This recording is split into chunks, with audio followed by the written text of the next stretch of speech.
ফুসফুস ক্যান্সার নিয়ে কিছু বলতে গেলে প্রথম যে বিষয়টা আসে সেটা হচ্ছে এটি আসলে কি, এটা কিভাবে হয়? ফুসফুস ক্যান্সার হচ্ছে আমাদের শরীরে যে দুইটা ফুসফুস রয়েছে, এই ফুসফুসে যে ক্যান্সার হয় সেটি ফুসফুস ক্যান্সার। যাদের ফার্স্ট ডিগ্রি রিলেটিভ ফুসফুস ক্যান্সারে আক্রান্ত হয়েছেন, তাদের বাবা, চাচা, ভাই, বোন এরকম তাদের মধ্যে কিন্তু ফুসফুস ক্যান্সারে একজনের হলে আরেকজনের আক্রান্ত হওয়ার রিস্ক টু ফোল্ড বেশি। চিকিৎসার ক্ষেত্রে দেখা যায় যে ক্যান্সারের ক্ষেত্রে কেমোথেরাপি, টার্গেট থেরাপি, ইমিউনোথেরাপি এই বিভিন্ন থেরাপির বিষয় আসে।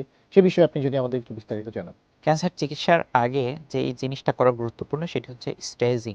জিসকা ফার্মাসিউটিক্যালস লিমিটেডের সৌজন্যে স্বাস্থ্য বিষয়ক অনুষ্ঠান ফার্স্ট এইড।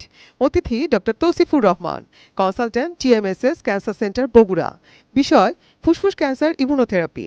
দেখবেন 12 ডিসেম্বর শুক্রবার বেলা 11টা 30 মিনিটে এটিএন নিউজে।